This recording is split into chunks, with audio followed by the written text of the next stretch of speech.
And welcome, guys, to the Trainer Feed. We are your hosts. I am Angel Sanchez. Playing that lovely guitar over there was Mr. David Bravo. Hello. And over here we have Jacques Delargeux. I did play the bass and drums at one point, by the way. Just thought I'd chip that in. That's what we're playing. Okay, so bass, drums, Masters in chemistry. What else you want? Model, England, Scotland, France. Now America. Now American. Mr. Worldwide. Shit, man. What else, man? Mr. 305 right over here. What's going on, guys? I'm gonna be Mr. Gulag soon as well. Oh my god. It's gonna be crazy. So today's episode is we're just gonna cover some topics. We all looked into certain research topics in order to discuss. I know I was looking into a couple of things. I kind of got distracted, but I'm gonna hone in on lower back pain and balance and risk of falls. David, what did you got? I'm doing chatting about how most weight loss supplements are ineffective. Damn, shots. And Jacques, what you got? And then this is something I'd covered in an internship earlier last year, on thermal neurogenesis. So it's What? Yeah, so it's pretty much the theory that mental health decline or mental health illnesses, that once you start declining, there's no reverse to it. There's no cure, because mental health diseases are usually what's called neuronal death, which is essentially death of neurons. So there's no reversible process. So there's a couple of studies that say it could be not reversible, but almost. So kind of dig into that as well. But this is about mental health? Yeah, but it's about cold water treatment and exposure. So the benefits of cold water exposure have shown like a proven effectiveness for helping with delaying muscle soreness or reducing it, or maybe other health benefits of it. But this is looking at the mental health aspect of it, of what cold water exposure can do, and then some of the specifics behind it, right? Like, I'm not going to dig too deep into it, but for example, the study I look at speaks more about cold showers or submersion in water baths as opposed to cryotherapy, for example. So, got it. All right. Well, interesting stuff. So I'll jump it off. I'll start. I mean, you kind of gave a summary. If you want to jump first, you can jump first, or I could jump. I don't mind. Whatever you want to do.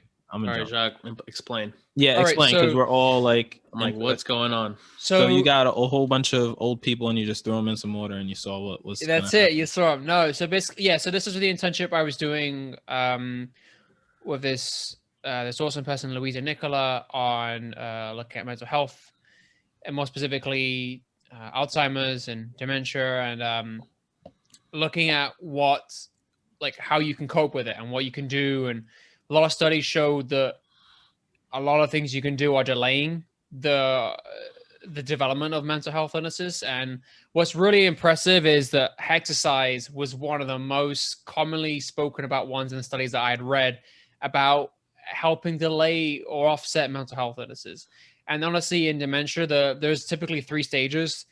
The first stage is when it's hard to recognize, because the symptoms are somewhat similar to like getting old and just forgetting things and forgetting where to put your keys and everything. So it's a little hard to decipher. But anyway, this study that I read, there's a couple of studies I read for this. And so typically, as I just mentioned in that summary, was when you're, at least my understanding of mental health illnesses, is when you're seeing death of the neurons, right? So the moment you're born, you assume that over life, you don't really produce anymore naturally anyway. That's my understanding. So when you're developing a mental health illness, it's not reversible. There's nothing to reverse it. And when people say cure, that's kind of hard, because it's not something that you just get a vaccine for and just everything resets. It doesn't work like that. Gotta wait for Johnson & Johnson. Johnson & Johnson. I don't know if they'll have something. Maybe they will. But so Louisa wanted me to look at this particular aspect of cold water therapy. So thermal neurogenesis, so it being again thermal, like the effect of temperature of the water, and neurogenesis being the making of the neurons, right? Maybe like exothermal, right? So, well, I mean, I think the This is articles like are, outside of the body versus endo or Like endo. an yeah, well, exoskeleton. Like exo, yeah, because doesn't exo mean outside? Maybe we're gonna sound no, ridiculous. no, no. I to my recollection, Exothermal that's neurogenesis. So like going outside, like it's external, outside. right? And as I just mentioned, the summary that everyone is, oh, not everyone, but it's commonly been looked at that, oh, cold water exposure helps in my recovery, right? Like some of the articles will show you the muscle soreness is decreased when you've said specific amount of time in these cold water temperatures, for example. So, but these couple of studies I found, what it would do is it would help. So it would help increase the release of the hormone. I'm going to butcher this. Norepinephrine. Norepinephrine. Norepinephrine. Oh god, good to go. Say it one more time. Norepinephrine. Masters in chemistry. Norepinephrine. I know, right? Anyone who believes me, there you go. It's the proof. Come on. So it helps promote this release, right, with cold temperatures, and that in turn helps with the process of generating new neurons. There's definitely people that can explain it better than I have. And my understanding is that if you have exposure to cold water temperatures, and this study specifically said the best results were between 13 to 15 minutes in cold water immersion. So that's not just standing in the shower. That's not cryotherapy. Now, I'm a little bit annoyed because I was an article that I had found when I did this originally that said that the cold water submersion is better than cryotherapy. And I understood it, but it's finding hard to explain it. Basically, when you're submerged in the liquid, your whole body is covered, right? And when you're in cryotherapy, you're exposed to the cold air, but the fact that it's the air versus the liquid, like the gas versus the liquid, it was more effective if you were submerged in the water. Would you say it's kind of like Bengay or biofreeze instead of being actually submerged in water? Maybe. The article I read didn't really think, it didn't say that it was ineffective, but for 3 minutes, like how I don't think it's that effective if it's only that I never long. did it, and I wish I did just to kind of see. Yeah. But I mean, yeah, the thing with biofreeze is just it's like on the skin. It's on the surface of your skin. I don't Right. think it'll get that deep into your muscles and stuff. So I couldn't. Again, there's definitely people of better of a higher stature than me and better understanding of all this that could probably explain it better and just kind of bring in what my thoughts were on this. But basically, there's no reverse process for aging and for mental health decline. So this is one of the few things that sheds light, or has hope to help almost reverse the process. But it's not a given either. But like I said, if you're listening to this and tonight or this morning you go for a cold shower for more than a minute is a little difficult. So submerging yourself for 13 to 15 minutes is not an easy task. But I guess what, similar to some of our topics of conversation have been with habit setting, if you're going to have a shower, say once a day, which we hope you do, have the last minute or the first minute of cold water exposure, right? Like I would say that would help you build your tolerance. But ultimately, the other thing that this article spoke about, you'll notice a difference if you were, let's say, like today and yesterday it was kind of cold in New York City. So let's say you're somewhere where it's I don't know, freezing point. I think it's what's it in Fahrenheit? I know Celsius it's 0. What is it freezing like? 22 or 32? Mm-hmm. So let's say it's 32, right? And you will be to feel a better effect of this norepinephrine. Shit, how does it again? Norepinephrine. Norepinephrine. God damn. Just call it N. Yo, bro, it's epinephrine with nor in front of it. Norepinephrine. There you go. There you go. All right. Well, hormone N, I refer to it to. Hormone N, that's it. I'm just going to refer to hormone N because I'm tired. All right. So if you want to ensure greater release of this hormone, for example, you will see a better, let's say you're going to stand out in the cold, right? And you got two scenarios to compare. If you were butt naked in the cold, you wouldn't see a greater effect as opposed to you being outside with cold clothing. The fact that you have cold clothing would shed a greater release of this hormone. Wait, can you say that again? So you're saying cold clothing like Like wet clothing? Oh, wet coat. Yeah. Oh, I see what you mean. So that Cold clothing. I was like, what kind of clothing wet is clothing. just cold? It had a cold clothing. I'm sorry to our listeners. I've not maybe doing the best at explaining this, but it was. I couldn't find the study. What were the specific medical or mental diseases or degenerative diseases that they were looking at? Like I know you had mentioned Alzheimer's. Was Parkinson's there by chance? This one looked more specifically at Alzheimer's. Okay, but again, under the sorry. I want to say I mean, I'm gonna get them mixed up here because one is a kind of the other. But no, I'm curious to see like if there was a difference between like different groups, right? So for example, if you have people who were experiencing early onset, I'm assuming that's what they did. Like they looked at patients who had Alzheimer's or like some sort of early onset Alzheimer's, and then same thing with like dementia or whatever else it was, and then they were able to go through those groups with these different scenarios or these different kind of tests to see how they would be developmentally, and then I guess they had like an instrument or something like that to measure the neurogenesis. So right? There might have been a different study that showed that. This one I didn't see, but just to clarify that Alzheimer's is a type of dementia. That's why I should have specified earlier. So dementia is kind of like a tree of mental health illnesses, and Alzheimer's is a kind of. So that's the one my grandfather had a mix of that and Parkinson's, I want to say. So this one didn't necessarily talk about which diseases it was going to help. It wanted to see that what helps create more neurons or new neurons is the release of that hormone, and cold water exposure would show an increase in this hormone being released. So I can send you the study, and this was something that was more well rounded when I was studying for it and looking at it.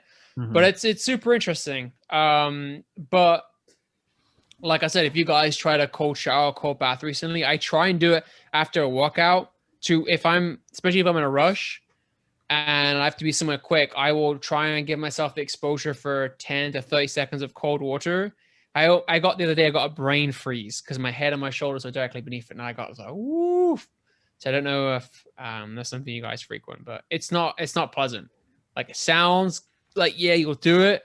Almost like me in foam rolling, like, yeah, I'll do it. And then whether I do it is another thing, but nah, it doesn't sound like something I do. Also, I've been having some beef with Con Ed, so had to clip the heat for a little bit. You got no water. Nah, I had to lay low with the heat, so I've been in an ice box. So whenever I take a shower, that shit is hot. But yeah, I'm not gonna do that. Also, in the Tough Mudders, we used to do those ice baths. Like that was one of those things. They called it an Arctic enema. That was a clever name for the obstacle. A what?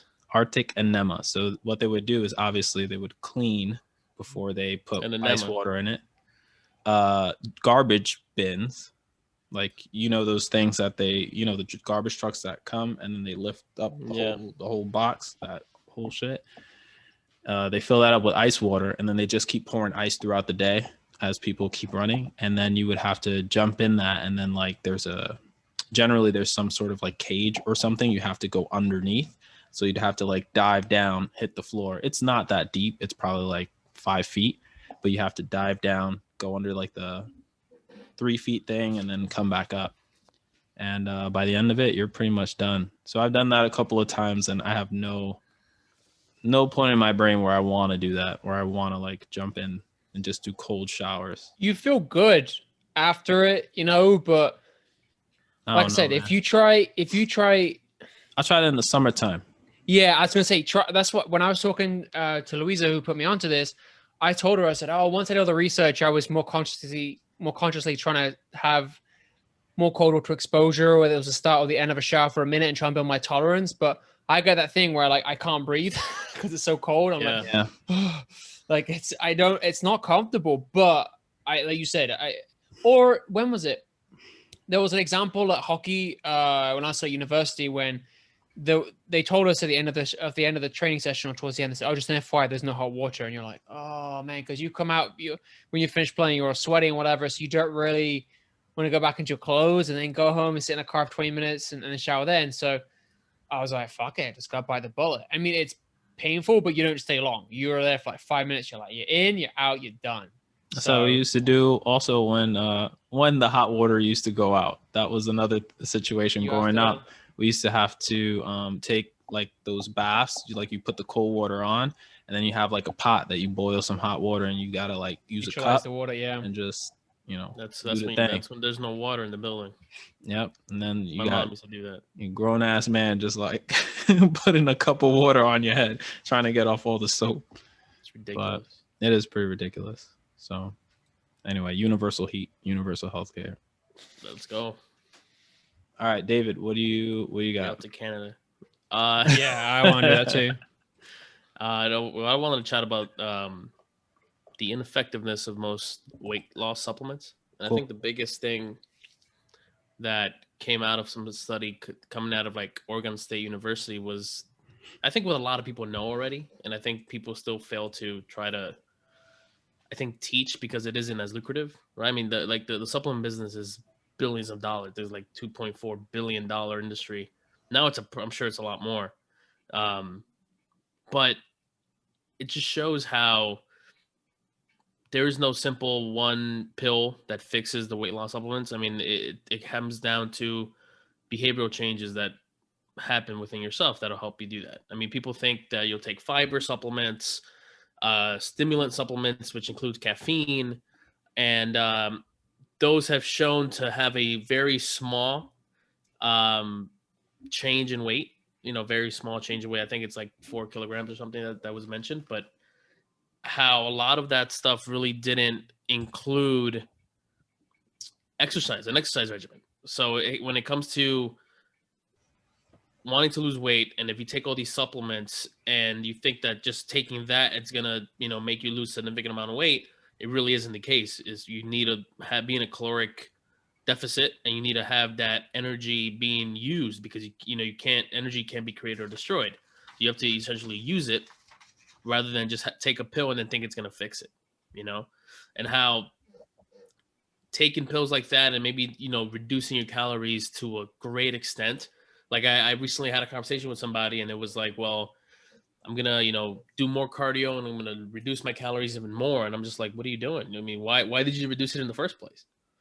And this person was like, well, I didn't lose enough weight. I said, so you're going to reduce it more, and you're going to add more cardio, and like, what's going to happen? You're going to lose a lot of, and this research showed they lose a lot more lean mass, a lot more, muscle mass, which is, I think, critical when it comes to wanting to maintain the weight off, right? The more muscle you have, the easier it is for you to metabolize the fats in your body and to use up the food that you're going to eat, and a lot of recommendations that were shown were increase exercise, physical activity, eat your whole processed foods, reduce the reduce the processed foods, and then eat your whole grain. Yeah, just eat a whole bunch of little fiber crackers. No, one thing that it said was like just mad Fruit Loops. That's Raisin Bran. Or that too. I fucking hated Raisin Bran growing up. The shit was why? Cornflakes. Because they're fucking nasty. Raisin Bran was a little bit. I mean, I don't know. I don't like raisins, but I know some people who hate raisins. I think Brian hates raisins. I hate raisins. Yeah. My mom puts raisins in something, and I'm like, Ma, thank you for the food that you've given me, but I'm gonna pasteles. You put raisins in pasteles. Yeah, they be doing that tw. I'm just like, I'm not with it. Gotta take them out. Anyway, do they do that in tamales? By the way, they could if you wanted to. Yeah, I mean, it's not like putting raisins in potato salad. Like, Anyway, that just sounds wrong. No, but so basically, a lot of the guidelines that Dr. Minore mentioned was about, if you want to have an apple, have the apple, not the apple juice, because the apple has more fiber and it'll help you stay satiated longer. And ultimately, how a lot of the fat loss pills really, if they work, they'll work for a very small amount of time. And if you look at the whole thing with a drastic reduction in your caloric intake, we could take in a lot of those shows like The Biggest Loser or a lot of those other shows that, it's kind of like a two thing. It's kind of like two ways of thinking about it. Like one way, in my opinion, is I think those shows in a way are harsh. Like it just. I almost got cast for that. I didn't tell you guys, did I? For The Biggest Loser. Yeah, did I not tell you guys that? We were gonna be a coach. Yeah, then I didn't get it. So I thought he was gonna be a contestant. I was like, bro, we need to see shit. pictures. All right, so what do we have for Jacques? So Biggest Loser coach. Well, I didn't get on it, but someone reached out to me, and I thought it was a hoax. You gotta put all that in your resume, bro. What? No, but okay, so applicant, but never got it. Yeah, there you go. Yeah, I mean, you were bronze considered. medal. Anyway, candidate. There you go. Yeah. Well, what I was saying is, in my opinion, those shows I think could be a little harsh, and also it really shows you how I think fucked up the industry is when it comes to all that stuff. Like they really, especially in the shows, the episodes that I've seen, they really throw it in your face. It's like one day you weigh an extra pound or 2 pounds and they give you shit. Those shows are savage. I remember seeing one insane. episode where they had them all sit, or like a couple of them just sit in a room full of like hot food with like bacon, donuts, cookies, all that stuff. And they left them there for like an hour or something like that to see if they would eat something. It's like, it's pretty fucked up. It really, I think makes television though, right? It makes television. Because I saw that episode. Yeah, I saw it, but the thing is, it really, I think, shows the really nasty side of the fitness industry. And try not to deviate too much from it. I think in those shows, right, it's a drastic change in calories and also a drastic increase in the expenditure that you're doing. Look, I mean, these guys are they're overweight, they're unhealthy, and then they're trying to be like, okay, you're gonna do these ropes, you're gonna go sprints, you're gonna go stairs, you're gonna do jumps, and it's like, your body isn't used to all that stuff. You already have a lot of weight on you, and to add all that extra impact, I think is not the greatest thing. And then research has shown that in those contestants in those shows, the majority of them bounce back. Like gain the weight after the show. After the show is done. Yeah. What behavioral change have you given yourself other than making yourself feel like complete shit after the show and feeling that you're pathetic after eating a cookie? Like you make yourself feel horrible because the show, like Angel said, they put you in a room full of all this stuff and you're like, I can't have any of that, and it's hard. Most normal people, as in almost anyone normal, I would struggle in that room. Yeah. No, I mean, because it's tough and it's hard on a person. So the majority of people regain the weight because they haven't made any really beneficial behavioral changes for the long term. Right. It's all for that short term. And it's all for the short term. And because they're in such a drastic caloric deficit, they're losing a lot of the lean body mass that they have. Because you could be the biggest person ever, you have muscle mass in you because you need to move yourself around. It goes back to, right? It goes to that dialogue too. Like people always say, I don't have a core, or I have no core muscles. It's like you're sitting up talking to me. Of course you do. You have to have them functioning. I don't feel this here. You're walking around and you're doing all this stuff, and it's like, no, you have all that stuff in. Now what we need to do is maybe increase the protein intake, calcium intake, all that stuff. Reduce the processed foods, get you to move around a little bit more, get you to lift weights, get you to get that lean body mass up. That's going to help you lose the body fat in a more controlled manner, in a more safe natural manner. Yeah, I think, and honestly, it kind of goes back to some of our points you've probably made in previous episodes where there is no quick fix. There is no one blueprint. It sounds better to say, hey, you want to get ready for summer? Do it in 6 weeks. Dude, if you're trying to get ready in 6 weeks for summer, you're a little bit fucked. Honestly, you're fucked. Like if you're trying to get ready in summer in May, and it's different if you've had some sort of base this whole time. If you've been doing 2 to 4 times a week and it's somewhat moderate, you're in a much better position than someone who's done nothing in 12 months. And as you were just mentioning on the show, if you're someone who's never been active and then you go from 0 to 100, not only are you putting so much stress on your body's not used to, your risk for injury goes through the roof. You're never doing this kind of intense exercise. Now you're doing it probably like, I don't know, when they do the show, is it 6 days a week they're working out? It has to be at least 4 or 5, right? Day. So even we don't work out every single day. So you're talking from from doing 0 strength days to 6 to 7. I mean, yeah, they're obviously not going to pay for a TV show when you walk out twice a week, but I mean, but that's the thing. It's like they go from 0 to 100 so fast, and it's not even 0 to 100 in a, I think, safe manner where you're doing weights and, you know, in a controlled rep and set box scheme. jumps, It's more of like, stuff. you know what, we're gonna put you all in the ringer. We're gonna get you to sweat because, of course, sweating means that you're working out. You know, and you know you're gonna, and if you're not sore the next day, then that you haven't done shit, right? I'm being sarcastic for the listeners. I'm not saying that that's true, but you know, it's just feeds into the industry and how much money they're making on these fat loss you know, pills. And I'll read some of like the 4 biggest things that are usually in the fat loss subs, which would be first it'll be like chitosan. Have you guys heard of that? Or chitosan? Apparently I've never freaking heard of this shit. Doesn't sound natural. That's what I'll say. No. Apparently it blocks the absorption of fat, of carbs. Yeah, that's what this supplement is marketed as. Stimulants, you know, like we all have caffeine and stuff, which have shown to, you know, help. Yeah, you know, caffeine's gonna help you, you know, get it done or something. You know, they're gonna, you know, wake you up, go get it done. And people that take pre-workouts, the biggest thing I think is just the placebo of it. You can just take coffee and go work out. Shove espresso. Yeah, you know, and then there's another one called linoleic acid, claims to change the body composition by decreasing fats. And then appetite suppressants like soluble fiber, you know, and the biggest thing with fiber is, yeah, you know, like I said in the example before, eating a full apple rather than having apple juice is a lot more beneficial because it could keep you a little more satiated, which will then decrease your total caloric intake for the day if you don't feel as full. But every time going back to apple juice and apple reference, it's always the closest to the original source of the food, the better off you are. Yeah, I only eat the seeds of the apple. I mean, you guys are gonna laugh. I would eat the whole apple. I would eat the whole thing. That was a joke. The seeds got cyanide in it. I would eat the whole thing. Right? I heard of that. Yeah, no, you eat the whole apple. Oh, you eat the seeds too? I would eat everything. I wouldn't waste anything. That's where you're COVID free, bro. That's exactly. So you guys are listening. That's why I haven't had COVID yet. Oh, I forgot to ask Alfie if you really do eat moldy bread.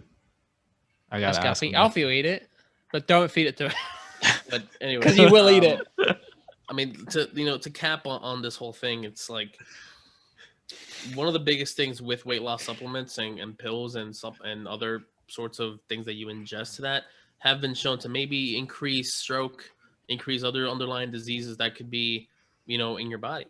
And the biggest recommendation would be, you know, get out more, increase your daily step expenditure, daily step count, move out, you know, not move out, move around. Move out. Damn, they just have me move out every month.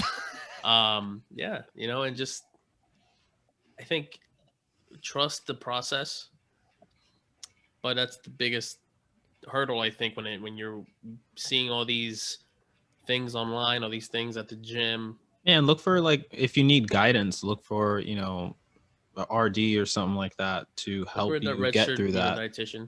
Yeah, registered dietitians that can help you understand the process, and then also help you change the language and your thought process behind some of the stuff that's been like pushed your way. Yeah, get yourself a coach. A good coach will recommend a dietitian, you know, and they'll give you articles, they'll give you things to read. And if you guys want to read this article, it's called "Most Weight Loss Supplements Can Be Ineffective" by Dr. Minora. It's on NCSF. You guys check it out, but it's a really cool article. Cool. I'd also say as well, kind of, we'll wrap it up, I guess, on this point. But honestly, unfortunately, it's not sexy for the actual realistic it's long-term changes. It's not. And anyone who comes to me says, and you know, and someone asked recently, there've been opportunities to make changes, and it's just taking a little bit longer, and they were going away in 3 weeks, and they said, and I was like, well, let's be realistic. And it probably wasn't well received.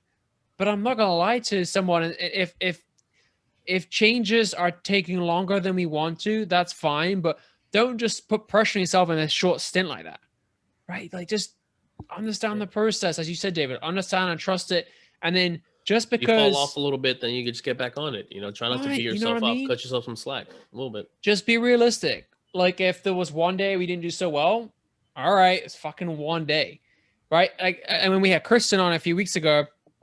Around Christmas, I think we're talking about All right, if it's months one ago. day versus like a fucking month, all right, we got a problem. That's an issue. But just being able to say, and also, this was something I spoke to someone else about recently about understanding the process of where you want to be, what it looks like. If you look at these athletes, if you look at these actors or whatever, they're in these sick shape. You just because you've seen what their quote workouts are in men's health, you don't know how much they're sleeping. You don't know how much they're actually eating. And then genetically, their bodies are going to respond a little bit differently to ours, to yours, whatever. Oh, So, yeah. Sorry, I'll get to my point after you finish. But no, but that's pretty much what I was reminded me going of to say something, was yeah. that genetically we're so different. So I can imagine, and I haven't done the research, so anyone wants to trash me on this, go ahead. But I can imagine if you had twins that were genetically almost completely identical, I can imagine they would still have some differences in their responses to the same diet or the same workout regime. I'm sure. So to that point, you can't compare yourself to a friend who genetically, like all three of us in this conversation here, are genetically made up very different, right? We're all different heights, we're all different weights, we're all different strengths, all this good stuff. So we'd respond differently. But that's kind of what I was going to say. Go ahead, David. Sorry. I was gonna mention how you said all these actors are in sick shape. I don't know what I was watching, but or reading. I forgot what it was. Jake Gyllenhaal came up into the conversation, and there was a movie he was in where he was a boxer. Southpaw. Did you guys see Southpaw, that one? yeah, I've seen that. Yeah, it's good. I haven't seen it, It's but good. there was an article where apparently he said, I don't know how true this is, that he said this in an interview, or maybe somebody wrote about it on a fitness magazine, whatever, that he trained so hard to get into that shape. He did apparently 1,000 sit-ups every day. He did 2 rounds of boxing. He did weight training. He did blah, blah, blah, blah.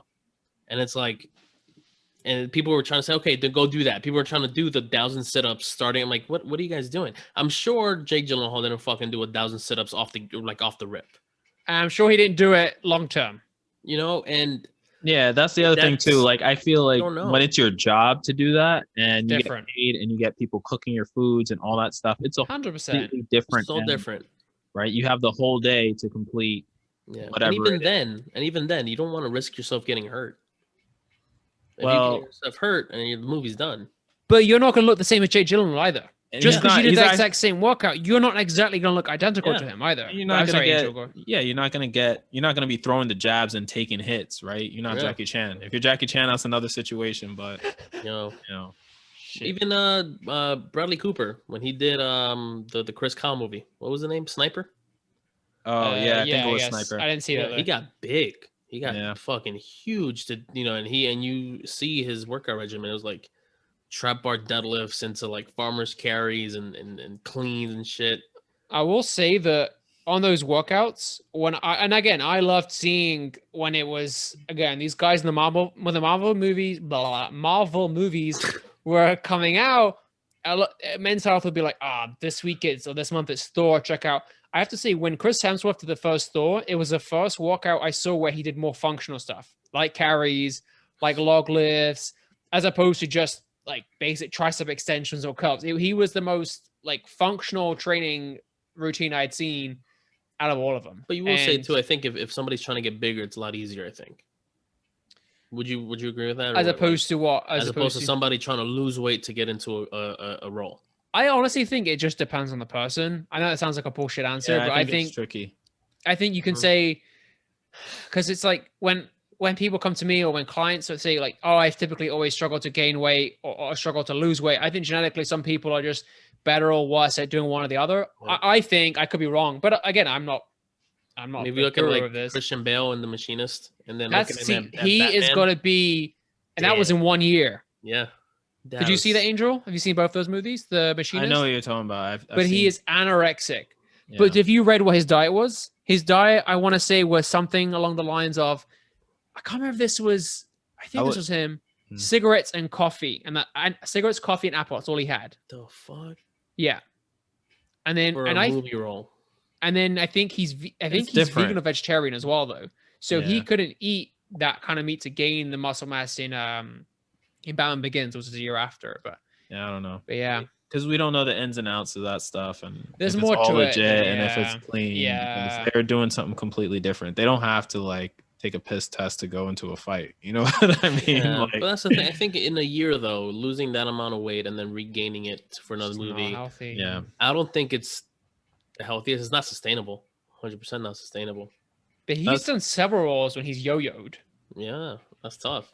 It's tough. I think it's a different lifestyle. It's a completely different lifestyle. So kind of to like put a cap on David's subject, like I do believe that you're right in the fact that you have to kind of like look at the lifestyle choices and make those bigger changes. That might not be as dramatic in the short term, but will definitely be more long lasting. You know? Yeah, 100%. That's what they don't teach you in a lot of this stuff, and that's what they don't want to. You can't read because guys have your oatmeal instead of the shake in the morning. It'll keep you full longer. And then chia seeds, man. There's some chia seeds in there. Chia. Yep, that's it. Chia. Nah, so wanted a chia pet. Never got one though. You ever heard of the My Pet Rock? The Pet Rock? I know. Know how much money people made on that shit? Wasn't it by Supreme? No, that's probably like a revamp. They had an old school one. Okay. That one back in the days. Chia Pets were like in the 90s. They probably had a Pet Rock probably like in the 80s, and then Supreme probably revamped it probably in the 2000s, 2010. Mm-hmm. But yeah, none of that here. So the study I was looking at was in regards to lower back pain and incidents of falls and things like that. So one of the biggest issues that I've been seeing is like sometimes my clients have, or I have clients that have challenges with their balance or proprioception. And I've been thinking about how to correct that. Obviously with virtual, it's a little bit different because I'm not there. So I can't physically like, be on their side that they're most likely to fall, or really try to focus on like their toes and making sure that all their toes are maintaining contact with the ground and things like that. But it's interesting because the study that I was looking at showed that there was a prevalence of lower back pain in a group of people. And I think it specifically looked at older women. So between that ages of like 70 and 80s. And it went to look at if they had any history of falls in the recent year, and then also if they've had experienced any lower back pain and chronic lower back pain. So some of the group did not have any back pain. Some of the group did not fall in the recent year. And there was another group where it was like had lower back pain and then fell and had falls. And one of the things that was specific to this study was they used a tool, which is kind of like a blood pressure cuff that goes around the waist. And it would start with a certain pressure, and then you would contract your abdominals, and then it would go to a peak. And that was how they kind of understood where your musculature like was capped at. So like muscle contractility, where that was at its peak. So it was different than a couple of other studies that I was thinking about, because some studies look at, I think they're EMGs, where they actually see how much stimulation is going through that particular muscle versus like something that's using pressure. But, it seemed to be, pretty accurate, because like when you think about it, if you were to like do a bicep curl and like really flex, you're going against pressure, and then you can kind of show the difference between when the baseline was and then when you were at peak pressure, and figure out how much you were able to contract or how much force you were able to resist. Long story short, it showed that there was some links between having no lower back pain and having a stronger like core or abdominal region. And there wasn't a significant difference between the two groups when it came to their risk of falling or, their balance. And the balance was tested by them having to stand on one leg with their eyes open.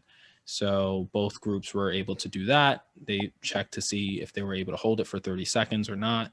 And then what time it was capped at. So there wasn't really too much evidence there of if you have lower back pain and if your abdominals are weak, then you're less likely to fall or more likely to fall. But they just showed that lower back pain and abdominal strength kind of go hand in hand, right? So if you have a stronger abdominal wall and it's able to resist more forces, the likelihood that you'll have lower back pain is lower.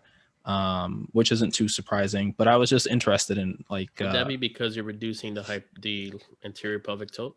I was thinking that. yeah, because that's the tricky thing, because they didn't look too much at the pelvic tilt. They just looked at, them being able to contract. But I think that goes with it as well.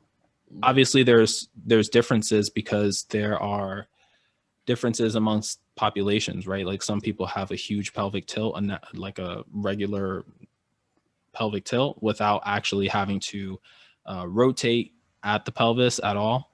And so that's part of it as well, right? Like if you're probably more inclined to have lower back pain if your pelvic tilt is just like, wow, like you have a huge anterior pelvic tilt.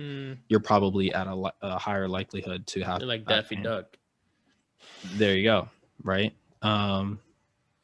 Or, the opposite effect, I guess, is true as well, right? Like if you have so much of a posterior pelvic tilt, you could probably make the argument that you'll have back pain. Panther.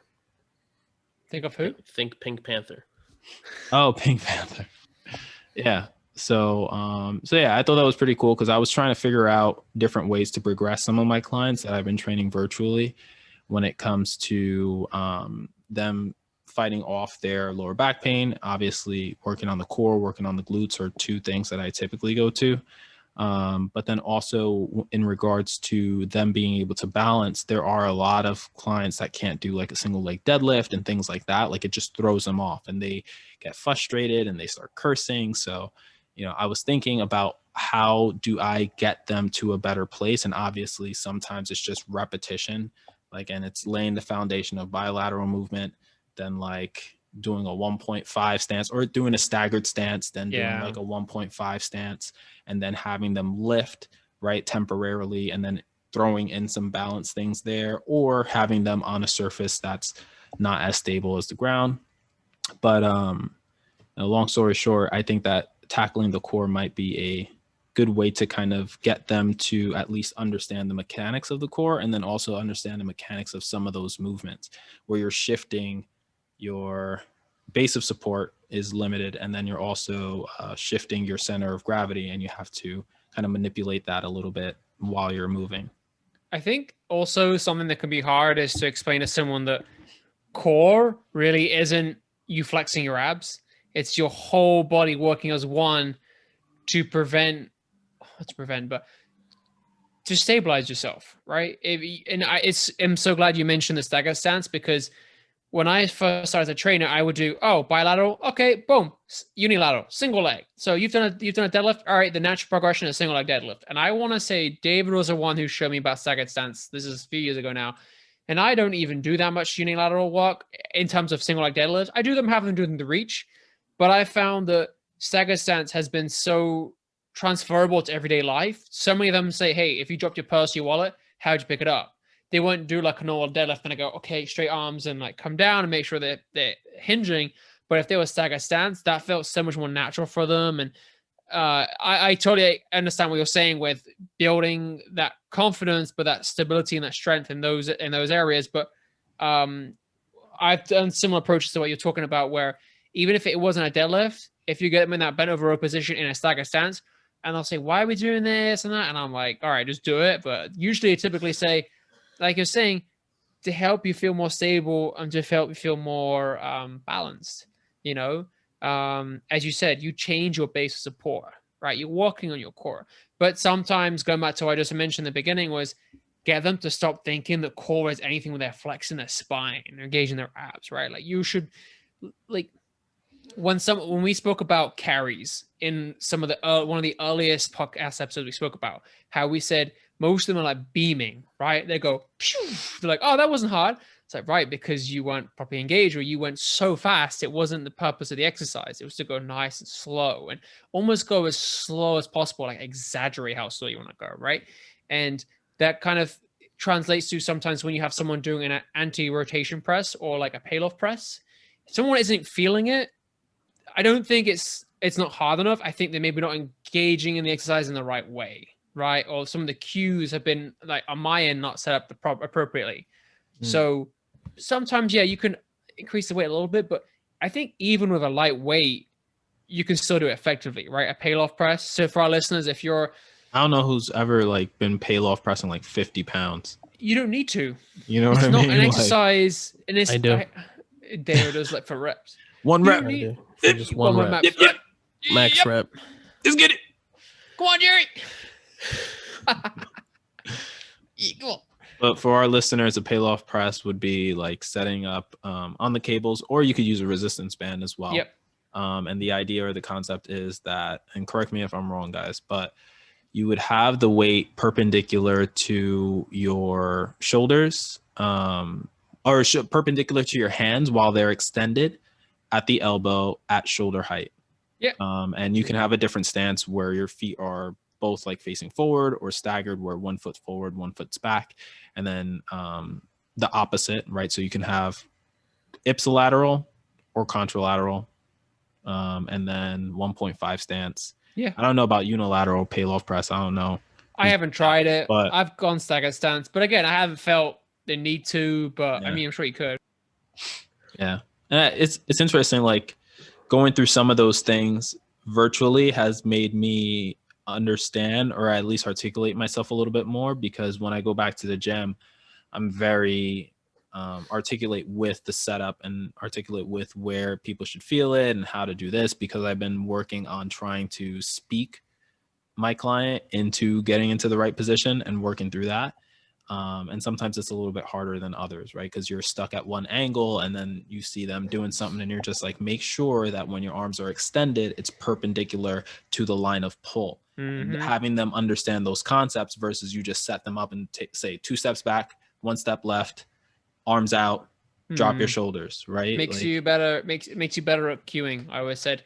Yeah. I've heard reference in the past, but when I think I spoke to Francine and said, "Oh, how the hell am I supposed to train on crutches or whatever?" And she says, "Like, bubble cueing makes you a better coach."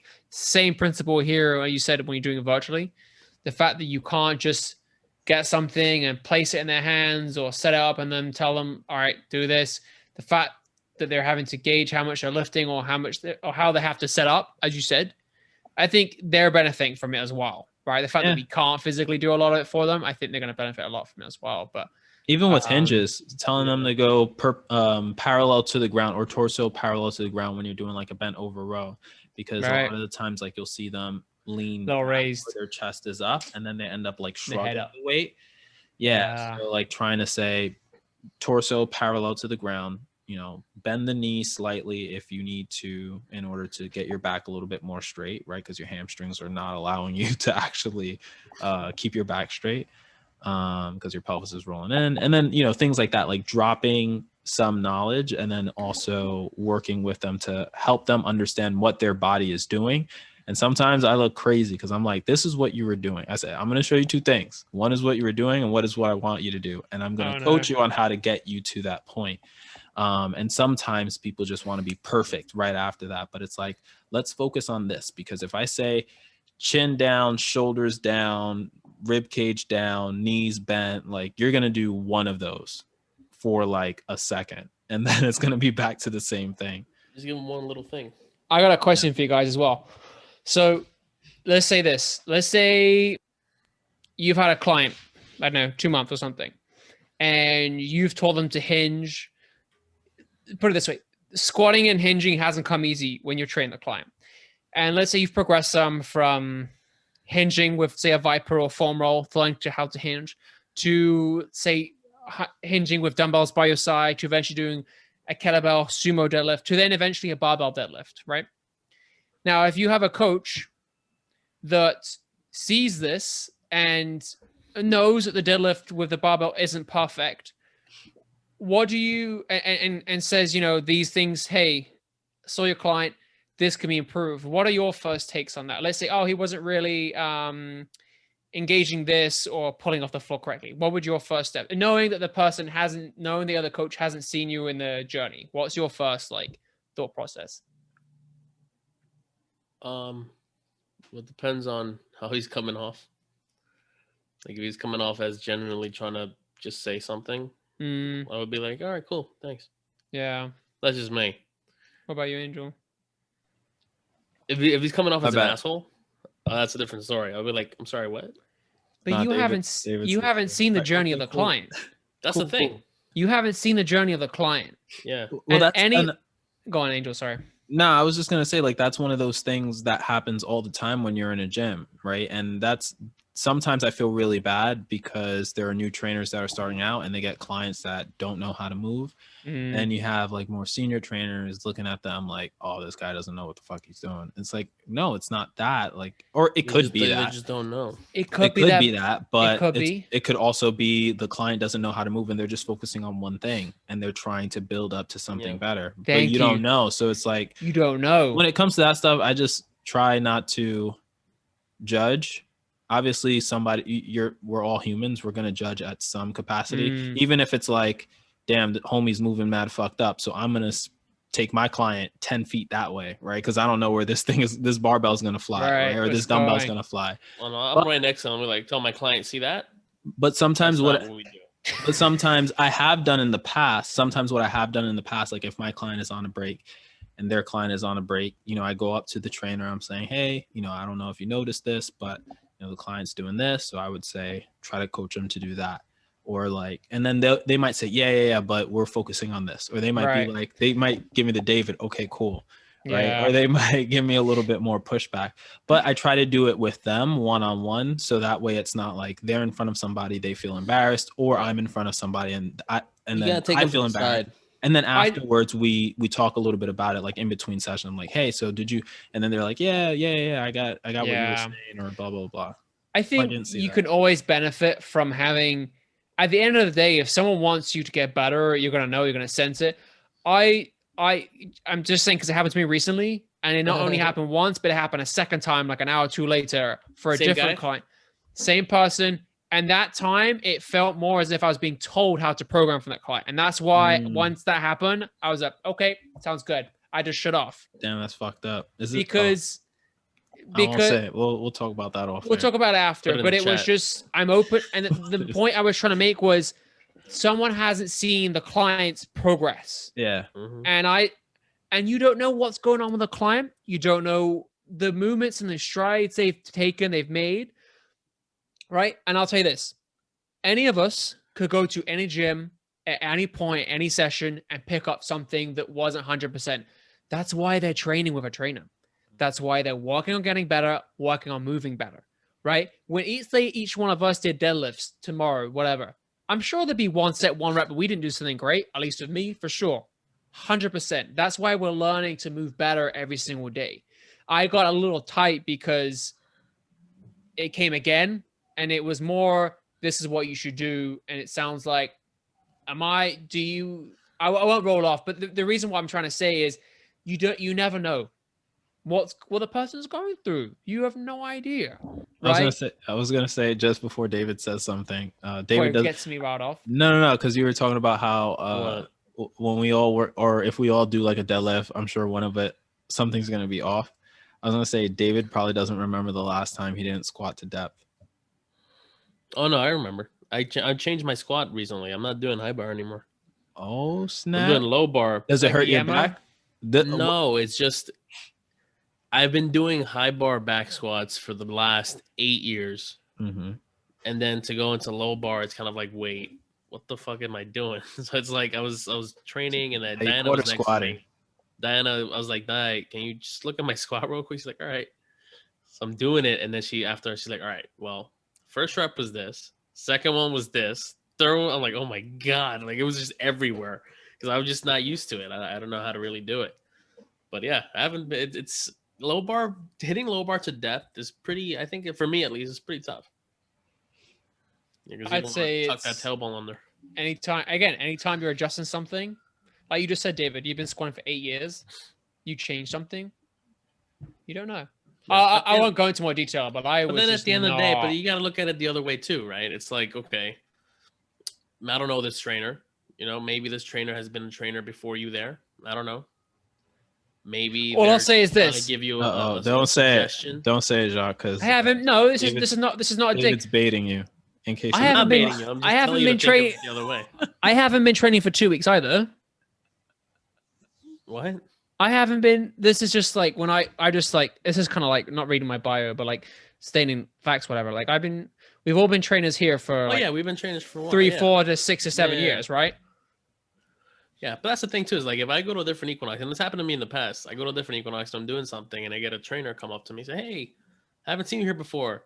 Can give you a suggestion." I'm just like, "Yeah, sure. What's up?" And I then try and be after receptive. they do that, I'm like, "All right, cool, thanks, man."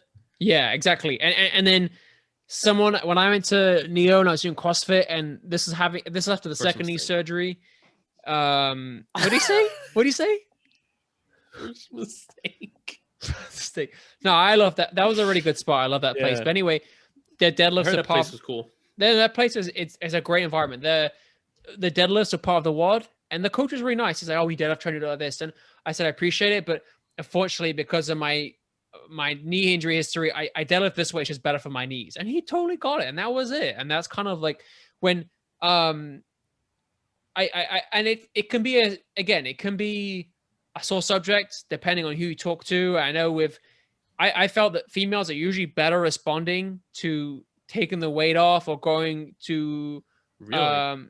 I think so in my experience. Okay. If you go up to a guy and you tell him to take the weight off, they're not going to respond. They never respond well. How many males? Yeah, but also Right. at the end of the day, I mean, for me, in my experience, going up to a female or whatever, and I'm like, "Hey," it's kind of also like, "Well, I don't want you to mansplain this to me." And I'm like, "Well, There's that too, but I what do you don't want me know. to do? I'm a Do you trainer." know? Well, the other thing I was saying closing was there was one client at 76 years ago, and the squat was just like quarter rep. And you know what I got to say to him? I didn't really have much interest in training him, so I could see it was a little difficult. But I said, you know what? I said, you'll be able to squat more if you go down deeper. He was like, he lit What? up. He was like, what? If I go down deeper, I would squat more. And I was like, yeah, you're just going to go out of the way. You put more plates on. Then he puts more plates on that same day, squats deeper, can't get back up. Oh, no. The other thing, we can discuss this another time, but I get really annoyed with the leg press, with people just loading plates up. And you're like, look at me. I It can load looks this. cool, man. Well, I'll never forget I don't know which manager this was when they said, look at how someone's position in the body position in a leg press versus a squat is. How in the leg press, you're so much more of a hinge and a deeper hip flexion to begin with. We almost like bent over. Does that make sense? Yeah.